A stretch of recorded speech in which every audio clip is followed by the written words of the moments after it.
अस्सलाम वालेकुम वरहमतुल्लाहि वबरकातुहू। स्टूडेंट, उम्मीद है कि आप खैरियत वाफियत से होंगे। स्टूडेंट्स, आज हम अपना दूसरे वीडियो का आगाज़ करते हैं जिसमें हम प्रॉपर्टी ऑफ मैटर को डिटेल में डिस्कस करेंगे। तो स्टार्ट करते हैं। प्रॉपर्टी ऑफ मैटर, मादे की खसूसियात। प्रॉपर्टी ऑफ मैटर क्या होता है? It is that characteristic through which identify different type of matter. Property of matter ये मादे की वो खसूसियात होते हैं जिसके ज़रिए से मुख्तलिफ किस्म के मादे की पहचान हो सकती है। Properties can be divided into main types. जो प्रॉपर्टी ऑफ मैटर होते हैं वो दो बड़े ब्रांचों में या दो बड़े अक़साम में तकसीम किया गया है। तो पहला पॉइंट था कि प्रॉपर्टी ऑफ मैटर एक ऐसी खसूसियात होती है जिसके ज़रिए से हम मुख्तलिफ मादों को पहचान सकते हैं। ठीक है। अब स्टूडेंट्स, इन दो टाइप्स ऑफ प्रॉपर्टीज में से पहले हम फिजिकल प्रॉपर्टीज़ को डिस्कस करेंगे कि फिजिकल प्रॉपर्टीज़ क्या होता है।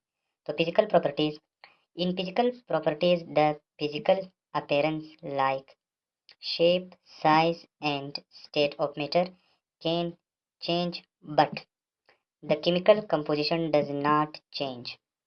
Physical properties मादे की एक ऐसी खसूसियात होती है जिसमें मादे की जो फिजिकल अपीयरेंस होता है वो चेंज हो सकता है, लेकिन मादे की जो केमिकल कंपोजिशन होता है, मतलब मादे की जो बनावट होती है वो चेंज नहीं होता।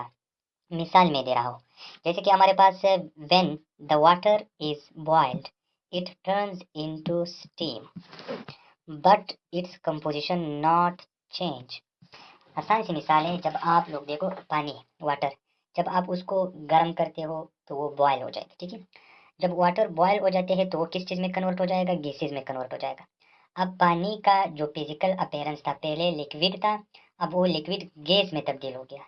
लेकिन इस पानी का जो केमिकल कंपोजिशन होता है, मतलब H2O, उसमें कोई चेंज नहीं आया। मतलब हाइड्रोजन और ऑक्सीजन के दरमियान जो बॉन्ड होता है उस बॉन्ड में कोई चेंज नहीं आया। बॉन्ड उसी तरह बरकरार हुआ और बरकरार है, लेकिन सिर्फ जो मादा है, मिसाल के तौर पर वाटर है, उसकी फिजिकल अपीयरेंस में चेंज है।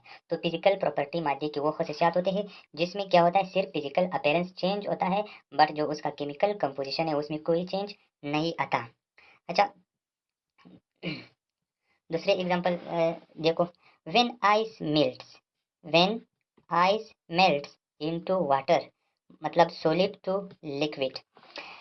जब पानी जो आइस होता है, बर्फ, पानी का मतलब एक ठोस शक्ल होता है, जब वो मेल्ट हो जाता है, पिघल जाता है, ठीक है, तो वो सॉलिड से लिक्विड में कन्वर्ट होता है। अब इसी कंडीशन में फिर पानी का जो केमिकल कंपोजिशन होता है वो डिस्ट्रॉय नहीं हुआ, उसमें कोई चेंज नहीं था। सिर्फ जो बर्फ था वो, मतलब वो भी पानी का एक किस्म है, वो ठोस शक्ल से लिक्विड शक्ल में कन्वर्ट हुआ। मतलब हाइड्रोजन और ऑक्सीजन के दरमियान जो बॉन्ड है उसके दरमियान कुछ भी चेंज नहीं आया, जस्ट पानी का जो फिजिकल अपीयरेंस है उसमें चेंज आया। ठीक है। तो फिजिकल प्रॉपर्टीज में हम किसी मादे की कलर के बारे में भी पढ़ते हैं। ठीक है। जैसे कि ग्रीन कलर है, रेड कलर है, ब्लू है। ठीक है। इस कलर के बारे में, मुख्तलिफ मादों के मुख्तलिफ कलर के बारे में हम पढ़ते हैं। ठीक है। और इसी तरह साइज के बारे में कि स्मॉल है और लार्ज है या मीडियम है। ठीक है। शेप, शक्ल के बारे में भी पढ़ते हैं, राउंड है, ओवल है, वगैरह वगैरह।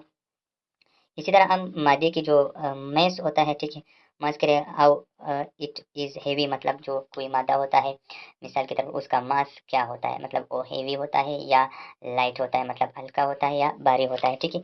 इसी तरह बॉइलिंग पॉइंट ऑफ मैटर, किसी में हर मैटर की जो बॉइलिंग पॉइंट होते हैं वो भी हम फिजिकल प्रॉपर्टी में पढ़ते हैं। मिसाल के तौर पर पानी का जो बॉइलिंग पॉइंट होता है वो 100 डिग्री सेंटीग्रेड है। मतलब बॉइलिंग पॉइंट क्या होता है? When it start to boil, मतलब कोई मैटर होता है जैसे कि पानी होता है, ठीक है, उसको आप ईट देते हो, जब ईट कौन सी डिग्री सेंटीग्रेड तक पहुंच जाता है और फिर वो बॉयल हो जाता है, वो स्पेसिफिक पॉइंट, उसको हम क्या कहते हैं?